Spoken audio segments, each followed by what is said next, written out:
We question our daily position, seeking answers and definitions. Get the queries off your chest with Ahkam SOS.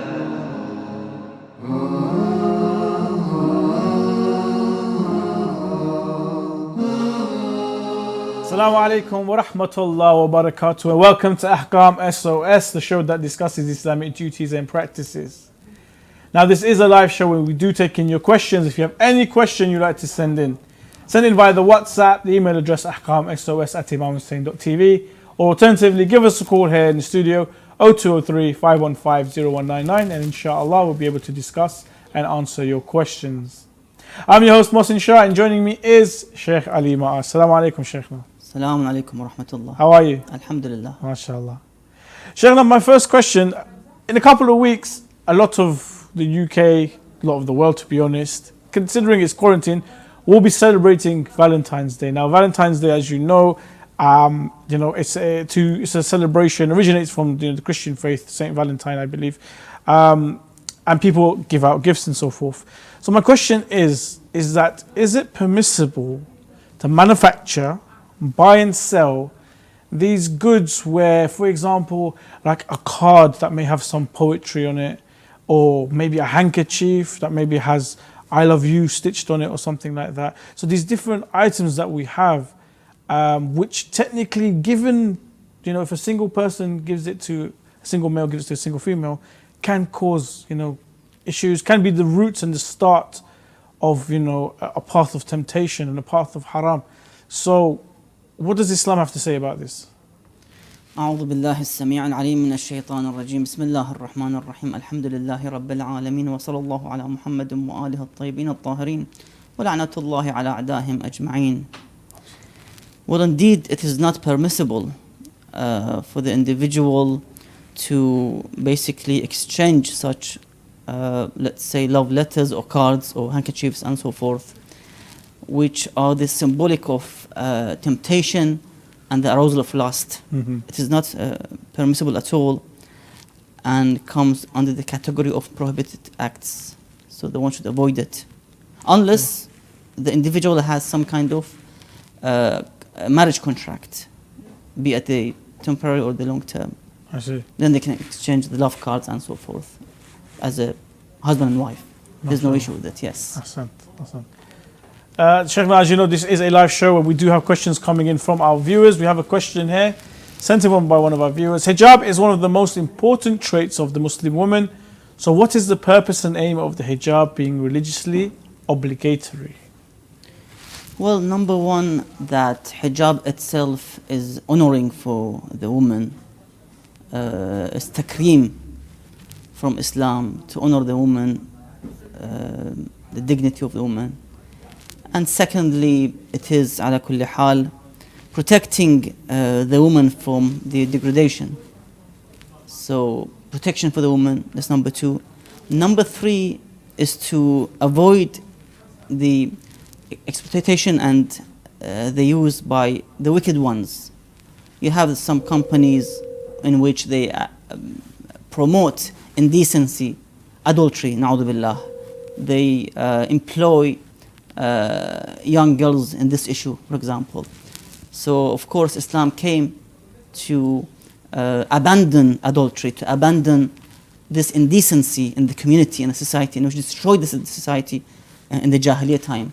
But sadly now we still see that it's been spread worldwide. So the best way to save the woman from this degradation and this anxiety is to bring them back to the true teachings of Islam, the hijab of Ahlul Bayt, the women of Ahlul Bayt alayhim as-salam, the hijab of Zainab and Fatima salam alayhim. Sheikh, I believe we have a phone call, we shall be able to get through. Assalamu alaikum. Assalamu alaikum, Sayyidina. Assalamu alaikum, how are you? You okay, brother? Alhamdulillah, I'm alright, brother. Your question, please, for the Sheikh. My question is, if I want to recite a recitation, okay, can I recite it in an alternative language other than Arabic? Okay, thank you very much for your question, brother. Sheikhna, reciting the aqd in an alternative language rather than Arabic? Is it acceptable? Is the contract still valid? Some ulama would argue that if you can't recite it in Arabic, then you can actually use other language to recite it in different language. That is if you can't really use the Arabic language, because the aqid should be in Arabic language. But if you can't, then according to Maraja, you're allowed to use other language. Excellent, excellent. Thank you very much. Sheikhna, when it comes to remarrying, let's say there's a couple and the father dies. Sometimes the children, they will hinder for the wife to get married and so forth. But the custody of the children, who does that go to? You see, the custody of the children is the right of the woman, and she's not obliged to take over the children's matters and affairs. So she's allowed to either keep them or give them to, let's say, to the grandfather or grandmother, for example, to take care of. So it's her right and not obligation. That's it. We have to understand the difference between the right and obligation. So if she remarries, she can give it back to, let's say, the ex-husband, or let's say to the grandmother, for example, to take care of, and so forth. Sheikhna, what does Sheikh Bashir, His Eminence, the Grand Ayatollah Sheikh Bashir Najfi, Hafidhullah, what does he say in regards to mix in education, as in men and women studying together, free mixing within education, especially in this time of sedition? What does he say? What is his fatwa? He would say that seeking knowledge, basically, if it doesn't cause any kind of corruption or due to no hijab, for example, and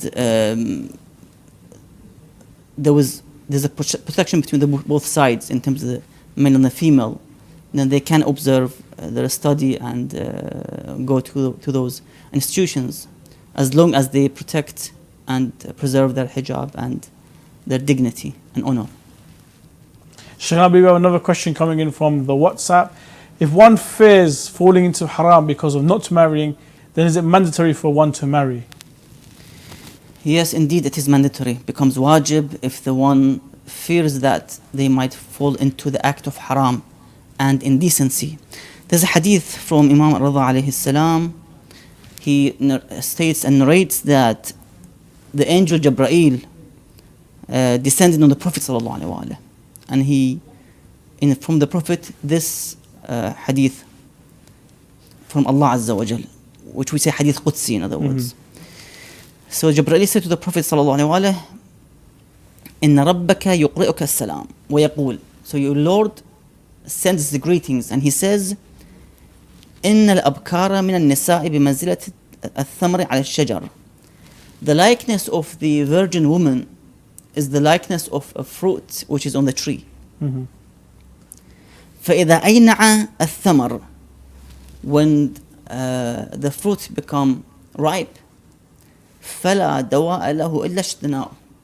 There's no way to leave this fruit on the tree. So the cure is to, or the solution is to take and pick this fruit from the tree. وَإِلَّا أَفْسَدَتْهُ الشَّمْسُ وَغَيَّرَتْهُ الرِّيَاحُ. If you leave that fruit on the tree, the sun will destroy the fruit, and the wind would change the color of the fruit, and then you can't consume this fruit anymore. وَإِنَّ الْأَبْكَارَ إِذَا أَدْرَكْنَا مَا يُدْرِكُ النِّسَاءُ. And indeed, the virgins, if they reach to the age or to the phase in which the woman reaches puberty, adolescence, and so forth, فَلَا دَوَاءَ لَهُنَّ إِلَّا الْبُعُولَ. There's no solution for them except the marriage. وَإِلَّا, otherwise, لَمْ يُؤْمَنْ عَلَيْهِنَّ الْفِتْنَةِ. There's no guarantee that they won't fall into the haram. If they don't get married, then of course they're going to fall into datings and na'udhu billah, other issues. So the hadith is clear that we have to encourage our youth from both sides to get married soon, and don't leave it too late after, graduation of masters or PhD and so forth. It's going to be too late by 25, 26 is too late.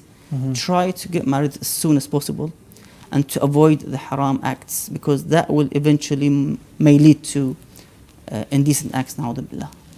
Ahsant. Sheikh, I believe we have another question in from one of our viewers. If the deceased is survived by one person only, such as his father or mother, or one son or one daughter, how much of the asset this one person will be inheriting? So let's say the individual, let's say a son or daughter, and they are the only heirs.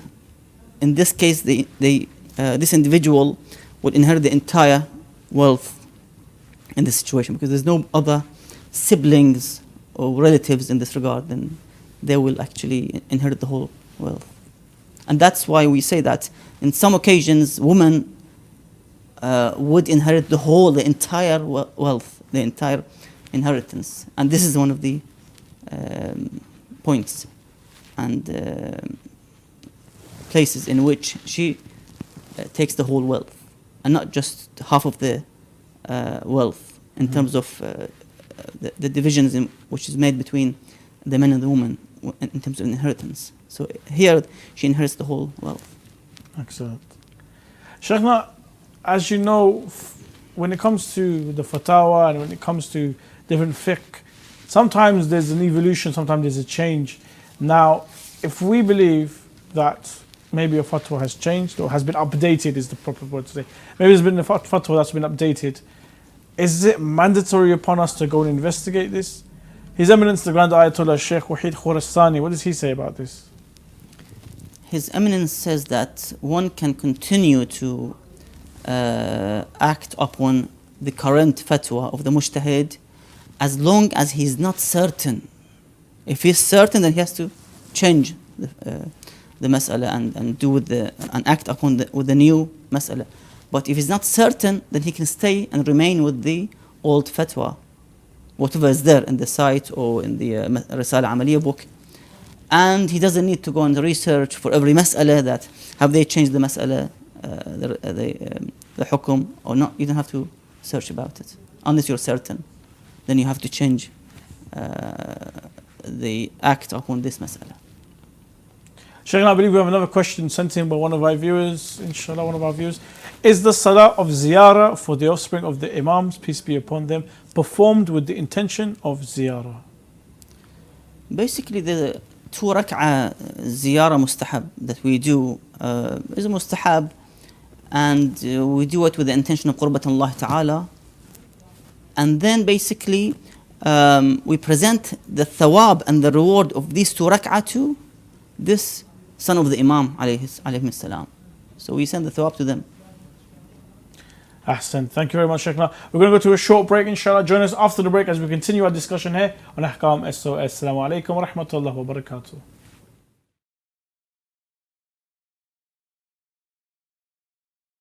Assalamu alaikum wa rahmatullahi wa barakatuh. Welcome back to Ahkam SOS, the show that discusses Islamic duties and practices. Just a quick reminder to all our viewers that if you have a question you'd like to send in, please send it in via the WhatsApp, email address, or alternatively give us a call 0203 515 0199, and inshallah we're able to discuss and answer your questions. Assalamu alaikum, Shaykh. Assalamu alaikum. Shaykhna, we live in a digital age, an age of social media, you could say, where social media is one of the most informative and interactive ways of networking and communicating with one another. A lot of people use social media to promote Islam, to promote the message of the Ahlul Bayt. People have different pages. For example, there may be a page in regards to one marja, maybe a page in regards to fiqh, a page in regards to dua, sometimes nasheeds and nohas and so forth.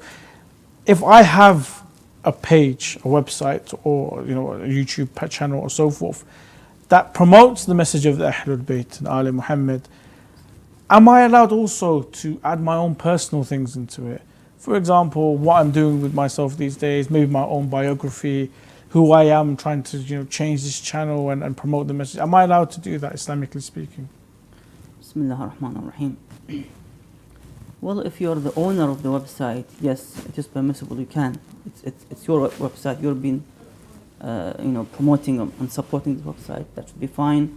But it's better to dedicate such pages or websites to the religious purposes and causes.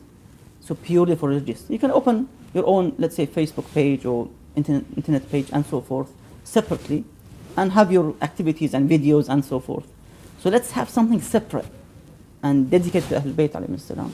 That, I think that's the credit. Excellent, excellent. Shaykhna, I do believe we have a phone call, inshallah, we'll be able to answer. Assalamu alaikum, your name? Not your name, sorry. Assalamu alaikum, are you there? Alaikum assalam. Alaikum assalam. Your question, please, for the Shaykh, please. Yes, I have a question, please. Please continue, tafadhal. Is it okay to eat in non-Muslim restaurant? Thank Okay. you. Thank you very much, brother. Please take care of your health and Thank take you care. very much. Fi aman Allah. Shaykhna, are we allowed to eat in a non-Muslim restaurant? Well, you see, if you mean by the meat and chicken that they present in the non-Muslim restaurant, which is non-halal meat and chicken, it's not allowed and it's haram to eat. But if they're presenting vegetarian food, then that should be no fine, as long as you haven't seen that they, for example, touch these vegetables with their, wet hands, for example, and they don't really cook it with the animal oil, let's say, for example, and so forth. They will tell you that we are frying the chips, for example, in a separate pan with vegetable oil, for example, and so forth. That should be fine. But if you see the haram or the najasa cross-contaminated, then you have to avoid it. I see. Excellent. Shaykhna, I believe we have another question coming in from one of our viewers, and that is it permissible to copy, sell, or publish a book without the permission of the author or publisher? Well, one should basically seek the permission as a wajib ihtiyati precaution, because the copyrights are reserved and respected. So you cannot go against the copyrights of the individuals. So you have to ask permission before that. Yeah, in law in the West, we call it intellectual property. It's actually like belongs to someone. You're not allowed to doing copyright infringement. Shaykhna, reciting the Quran, you and I both know reciting the Quran is a great act in Islam. There's a lot of thawab in it. If a man or a lady are in the state of janub, then are they allowed to recite the Quran? I believe His Eminence, the Grand Ayatollah Sayyid Sistani, Hafidhullah, he's got a fatwa on this. What does he say? Yes, he would say that, yes, it is permissible, except the verses in which has wajib sujood, prostrations, which are wajib. And that is Surah Al-Alaq, Yes. Surah Al-Najm, Surah Al-Sajdah, and Surah Fussilat. These four surahs, wajib. they have wajib sajda verse. Yeah. So they shouldn't read this verse particularly. That's most important. I see.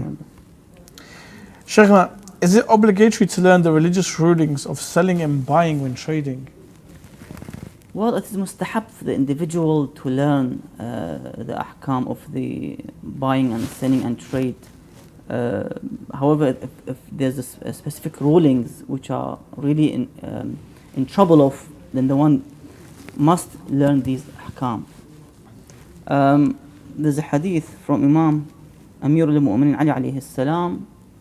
He says, من اتجر بغير علم ارتطم في الربا ثم ارتطم. The one who trades without knowledge in the fiqh and the ahkam Islamically in this regard. So he sells and buys without taking care of what is haram, what is halal, what is wajib. He doesn't care about it. He just goes and sells and buys. The Imam says he would be collided or in conflict or clashed with riba, usury. Sometimes you never know about it. You might face the haram and you don't know about it at all. For example, if somebody comes to your shop, let's say you have a grocery shop, a supermarket, and he brings 8 kilograms of short grain, poor quality rice, for example. And you have a number 1 basmati rice with long grain. but 5 kilograms. So he tells you that I'm going to exchange with you this 8 kilogram of rice, poor rice, with 5 kilogram of excellent rice. This transaction of exchanging these two would cause a haram transaction and riba. Wow. Because there's 3 kilograms extra, Yes. which became as a part of the haram transaction. So if I don't know these ahkam, I would fall into Haram. a haram transaction, receiving or paying in riba. So that's the problem. I see. I see. What about, Sheikhna, like, for example, with business, you know, sometimes people like to sell oils, especially perfumed ones, like attar. Sometimes they come from, you know, Muslim countries, sometimes they don't. And we're not sure whether these perfumes or these scented oils are najis or not. What are we to do in this situation? You see, there's no objection. Again, we go back to the basis that everything is tahir, everything is pure, unless you're certain that it is najis and impure. So that's important. We don't know this perfume, if it's najis or tahir, then we consider as, inshallah, tahir. Unless you find out that there's, let's say, alcohol with this perfume, then it's najis, and you have to avoid it. I see. I see. Sheikh, I believe we have a question coming in from one of our viewers. What is the ruling for buying and selling predatory animals such as tigers and lions? I remember a famous dictator used to have a tiger. His sons especially had one. You see, in general, it's forbidden to buy and sell items which has no value. I mean, unless the one employing them in something. So if I buy a dog, for example, for pleasure, for an interest, I can't. But if I want to buy a dog for security, to protect my farm, to protect my house, that's allowed. That's a different issue, and so forth. I mean, these are dangerous animals if they grow up and reach an age in which they might attack the people around them. So we have to see the situation. If it's for a reasonable cause, you're allowed to buy them and sell them. If no, then you're not allowed. Sheikh, now when it comes to wudu, if I have ink on my hands, does this classify as a barrier from preventing water from touching my skin? His Eminence, the Grand Ayatollah Sayyid Sistani Hafadullah, he's got a fatwa on this. What does he say? Basically, he would say that if this type of ink doesn't permit the wudu to reach the skin, then it's fine. The wudu and the ghusl is fine, is valid, because the water is reaching the skin. So it's just the color, nothing else. But if there's let's say, some kind of barrier, like paint, for the water to reach the skin, then of course the ghusl and the wudu is batil. I see. So you have to remove it before the wudu or ghusl. Excellent, thank you. Sheikh, I believe we have a caller from one of our viewers. Assalamu alaikum. Assalamu alaikum. How are you doing? Alhamdulillah. MashaAllah. Your question, please, for the Sheikh. My question is, when I perform wudu, if I wash my face more than once, is my wudu still valid? Okay. Thank you very much for your question, brother. Take care. It's alright. Sheikhna, if I wash my face more than once while performing wudu, is my wudu still sahih? I mean, the first wash is wajib, the second is mustahab. So there's no issue with them to wash twice. But with the intention, of course, when you pour the wudu, you pour as the main one, the first one, and then with the intention of the second wudu, second washing, which becomes the second wash. How about a third? Batil? Mushkil. Ahsan. Sheikhna, if one feels that people are disconnecting and distancing themselves from him because he's using a turba to do sujood on, I mean, is it mandatory for him to still use the turba to do sujood? I know His Eminence, the Grand Ayatollah Sayyid Sa'id Hakim, he has a fatwa on this. He discusses this topic. What does he say? He says basically it is wajib and condition to prostrate on the turba.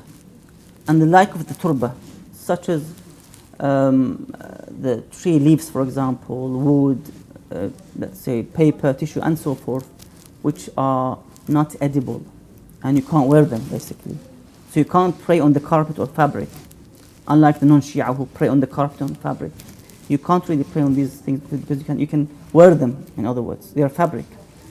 So the individual should be able to show and promote his belief.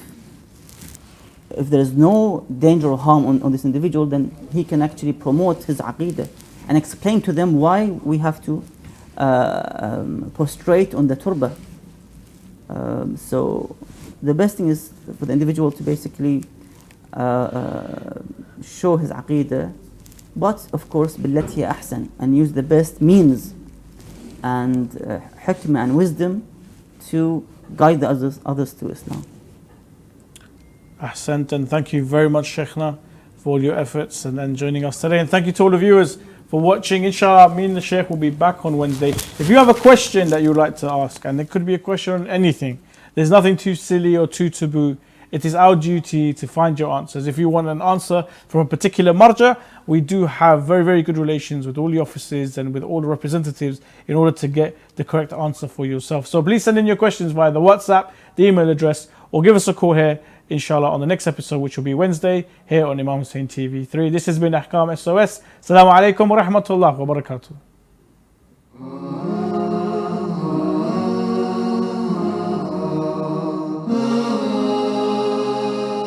We question our daily position, seeking answers and definitions. Get the queries off your chest with Ahkam SOS.